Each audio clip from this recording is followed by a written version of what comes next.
Channel પર આપ સૌનું દિલથી સ્વાગત છે। આજે આપણે બેઠા બેઠા એવા યોગ કરીશું કે જેની મદદથી આપણું વજન પણ ઘટે, આપણો બોડી બેલેન્સ રહે। આપણા ભારતમાં દર 10માંથી 7 વ્યક્તિ મોટાપાનો શિકાર છે। 10માંથી 7 વ્યક્તિને લટકતી ફાન છે। આપણે એવું કરીએ કે આપણે ઝીરો ફિગર નથી થવું, પરંતુ હા એક એવો સાહસ કરીશું અને આપણા માટે થોડો ટાઈમ સ્પેન્ડ કરીશું કે જેના કારણે આપણે ફિટ રહી શકીએ, આપણે ફિટનેસ રહી શકીએ। ઓકે, તો સરસ મજાનો સૌથી પહેલો પ્રયત્ન કે આપણે ઉત્કાત નથી કરવી, આપણે બેઠા બેઠા જેવા યોગ કરવા છે કે જેની મદદથી આપણું વેઇટ લોસ થાય, આપણા પેટની ચરબી છે એ અંદર રહી બેલેન્સ રહે। તો સૌથી પહેલાં આપણે બેસી જવાનું છે। વ્રજાસનની સ્થિતિમાં હું અહીંયા બેઠી છું।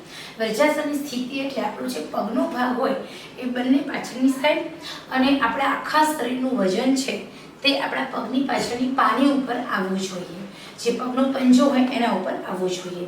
અને આ સ્થિતિમાં બેસી અને આપણે 10 વખત એવી એક્સરસાઇઝ ડેઈલી કરીશું કે જેની મદદથી આપણું ઇઝીલી પેટ અંદર જાય, આપણા શરીરના પેડુનો ભાગ અંદર જાય એટલે આપણા શરીરની ફિટનેસ રહે, બીમાર ઓછા થાય, પાચન તંત્ર પણ મજબૂત થાય, જેના કારણે આપણા શરીરની અંદર પાચન તંત્ર મજબૂત થવાથી આપણે જે પણ ખોરાક ખાઈએ છીએ ખોરાકનું એનર્જીમાં કન્વર્ટ થાય, ચરબી બનતી અટકે। ચરબી બનતી અટકશે એટલે આપોઆપ આપણું વજન છે તે ઘટવા લાગશે। સૌથી પહેલાં દરેક ભોજન પછી 10 મિનિટ સુધી વ્રજાસનની સ્થિતિમાં બેસવાનું છે। અને બીજું, સવાર બપોર સાંજ બેઠા બેઠા તમારે કશું કરવાનું નથી, આપણે ભગવાનને પગે લાગીએ છીએ, પ્રાર્થના કરીએ છીએ બેઠા બેઠા, તો તમે પલોઠી વાળીને પણ બેસી શકો, વ્રજાસનની સ્થિતિમાં પણ બેસી શકો છો। તમારે કશું જ કરવાનું નથી, બસ 2 ફૂટ દૂર હાથ લઈ જવાનું છે, પેડુનો ભાગ થોડો પેટ અને સાથળ સાથે દબાયેલો રહે એ રીતે આપણે રાખીશું।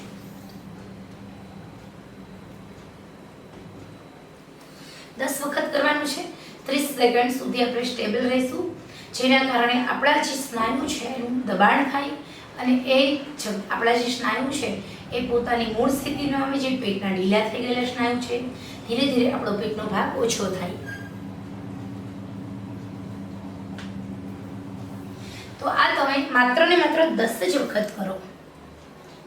આ એક્સરસાઇઝની મદદથી ગેસના પ્રોબ્લેમ્સ દૂર થાય છે, પેટનું ભારેપણું દૂર થાય છે, એસિડિટી જેવા પ્રોબ્લેમ્સ દૂર થાય છે, તમારું પાચન તંત્ર એકદમ મજબૂત રહે છે। હવે આપણે બેસી જશું। આ જે એકદમ સિમ્પલ સરળ યોગા છે। બંને હાથ છે એમાં આપણો ડાબો હાથ પાછળ લઈ જાય અને પછી ડાબા હાથની આંગળીઓને જમણા હાથ વડે ટચ કરીએ, આને કે ગૌમુખ આસન। આ આસનની મદદથી આપણા અપર બોડીની જે એક્સરસાઇઝ થાય છે, આપણા જે અપર બોડી હોય છે એના જે સ્નાયુ હોય છે એનું ખેંચાણ આવે છે અને આ એક્સરસાઇઝની મદદથી આપણી કરોડરજ્જુ મજબૂત થાય છે। તો આવું આપણે નિયમિત રીતે સવારે 5 વખત કરવાનું છે। ફરજિયાત આ જે આસન છે એ આસનની મદદથી તમે તમારા શરીરની અંદર જે શોલ્ડરનો ભાગ છે તમે એટલે કે આ તમારું ઉપરનું બોડી છે તમે કંટ્રોલમાં રાખી શકો છો। હવે આપણે બેઠા બેઠા એવી એક્સરસાઇઝ કરીશું કે જેની મદદથી તમારા જે કમરનો ભાગ છે તે ઘટે। તો એના માટે આપણે કશું જ નથી કરવાનું, એના માટે આપણે આ એક્સરસાઇઝ તમારે કરવાની છે, અથવા તો તમે કોઈ પણ એક વસ્તુ ટચ કરો, જેમ અત્યારે હું આ સોફાને ટચ કરું છું બેઠા બેઠા, એ રીતે તમે આ એક્સરસાઇઝ તમે 20 થી 25 વખત કરી શકો છો। આ એક્સરસાઇઝની મદદથી આપણું બેઠા બેઠા જે કમરનું હલનચલન થાય છે તેના કારણે આપણી જે કમર આસપાસ ચરબી છે ધીરે ધીરે તૂટવા લાગે છે, ઓછી થતી જાય છે। તો આવી રીતે 25 વાર સ્ટાર્ટ કરો, પછી વધારે એમ કરીને ધીરે ધીરે 50 વખત સુધી લઈ જઈ શકો છો।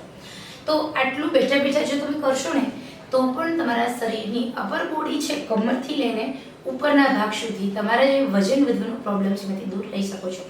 નાના બાળકો, વૃદ્ધો, સ્ત્રીઓ, પુરુષો બધા જ એક્સરસાઇઝ કરી શકે છે। તો ચલો પહેલું સુખ થઈ જાતે રહ્યા, આપણે નક્કી કરીએ કે આપણે કશું જ ન કરી શકીએ તો કશું જ નહીં, પરંતુ આપણે બેઠા બેઠા ટીવી જોતા જોતા, મોબાઈલ પર ચેટ કરતા કરતા કે સોંગ સાંભળતા સાંભળતા, માત્ર કોઈ સાથે વાતચીત કરતા કરતા પણ આટલું કામ અવશ્ય કરશું। ઓકે, તો ખરેખર આ સરસ મજાની માહિતી તમારા માટે છે। લાઈક કરો, શેર કરો અને મારી ચેનલ સબસ્ક્રાઈબ કરો। તો ચલો આપણે ફરી મળીએ નવા જ ઉપયોગી વિડીયો સાથે, ત્યાં સુધી આવજો।